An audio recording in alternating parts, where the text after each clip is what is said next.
நம்ம இப்போ வந்திருக்கோம்னா கும்பகோணத்தில் நடக்கக்கூடிய சதய விழா. நம்மளோட சிவனடியார்கள் நம்மளோட இணைஞ்சிருக்காங்க. இந்த சதய விழா வருஷம் சிறப்புமாக நடைபெற்றிருக்கிறத நம்ம ஐயா கிட்ட சேர்ந்து பகிர்ந்தோம். திருத்தம்பலம் தென்னாடுடைய சிவனே போற்றி, எந்நாட்டவர்க்கும் இறைவா. மாமன்னன் ராசராச சோழனின் சதய விழாவை நமது திருக்குடந்தையிலே கடந்த 6 வருட காலமாக திருக்கையிலை சிவபோதன திருக்கூட்டம் மற்றும் ஆலமுச்செருவன் கருணை மற்றும் கல்வி அறக்கட்டளை இணைந்து நடத்தி வருகின்றோம். நாங்கள் இவ்விழாவில் முதல் நாள் நிகழ்வாக திருமுறை புறப்பாடு, ராசராச சோழன் புறப்பாடு, நால்வர் புறப்பாடு ஆகிய புறப்பாடுகள் செய்து மறுநாள் காலை திருவாசக முற்றோதலுடன் தொடங்கி சொற்பொழிவு, கலை நிகழ்ச்சிகள் ஆகிய நிகழ்ச்சிகள் நடைபெற்று இந்நிகழ்ச்சி அனைத்து ஊர்களிலும் நடைபெற வேண்டும் என்பது எங்களின் திருக்கூட்ட தலைவரின் ஒரு மிகப்பெரிய ஆசை. ஏனென்றால் திருமுறை என்று சொல்லக்கூடிய அந்த தொகுப்பையை நமக்கெல்லாம் எடுத்துக் கொடுத்த ராசராச சோழன் அவர்கள் இல்லை என்றால் இன்று திருமுறையே இல்லை.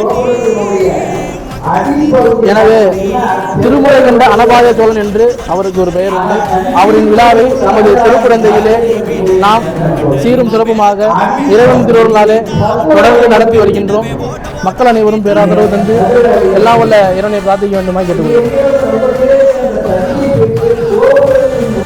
இப்போ நீங்கள் ஒரு கையில் ஒரு தடி வச்சுட்டு பேசுறீங்கல்ல, அது என்ன, அதை பற்றி கொஞ்சம் சொல்லுங்க. அது செங்கோல்னு பேர். அது பேர் கட்டியம்னு பேர். நம்ம செங்கோல் வச்சு கட்டியம் சொல்கிறது.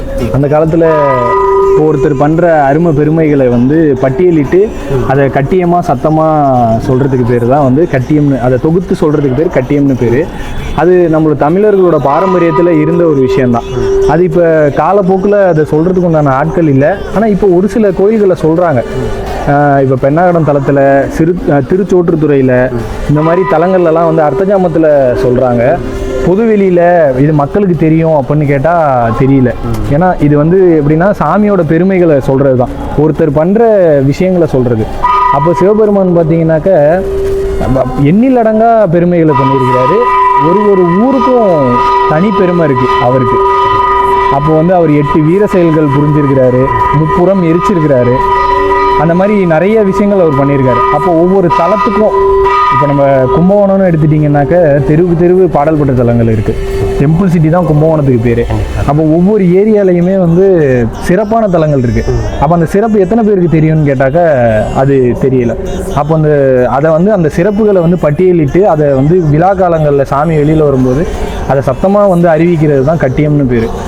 அது இப்போ இருக்கிற ஜென்ரேஷனில் முன்னாடி இருந்தாங்க கட்டியக்கார பரம்பரைன்னு, இப்பவும் இருக்கிறாங்க. எல்லா கோயில்களையும், பழமையான கோயில்கள் எல்லா கோயில்லையுமே கட்டியக்கார பரம்பரைன்னு இருக்காங்க.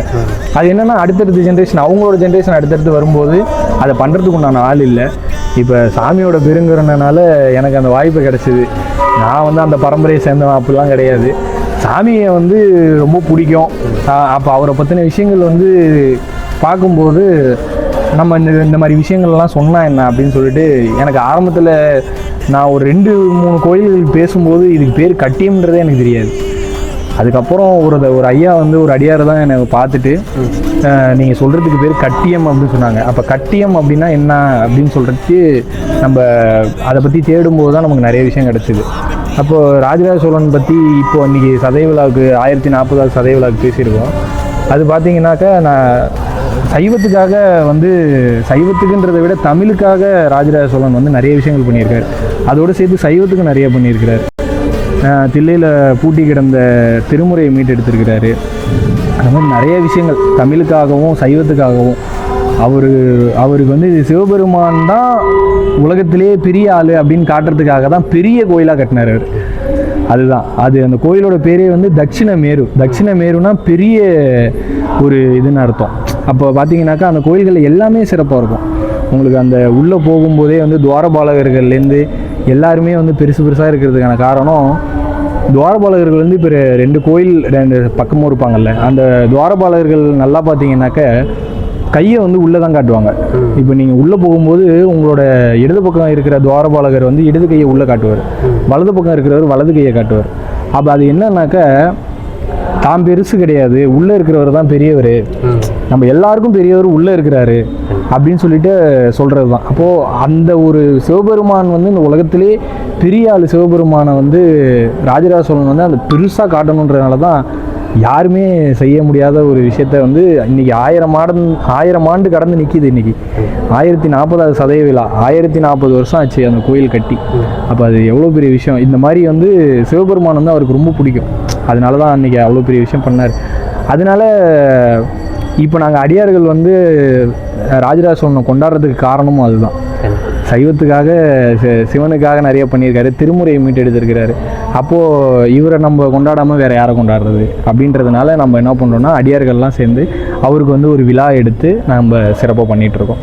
கண்டிப்பாக இது வந்து திருக்கையிலை சிவபூத கணங்கள்னு சொல்லிட்டு ஐயா மரியாதைக்குரிய பாலாஜியா தான் அந்த விழாவை வந்து தொகுத்து பண்ணிகிட்ருக்காங்க. ஐயா வந்து வருஷம் அந்த விழா பண்ணிகிட்ருக்காங்க. திருக்கையிலை சிவபூத கணங்கள்னு சொல்லிட்டு பாலாஜி அவங்க தான் இந்த விழா பண்ணுறாங்க. இது போன்ற பல்வேறு வகையான கோயில் வரலாறுகளுக்கும் பல்வேறு வகையான தலைமுறைகள் கடந்த அரசர்களோட வரலாறையும் தெரிஞ்சுக்கிறதுக்கு நம்ம பேஜை ஃபாலோ பண்ணிட்டு போங்க. நன்றி.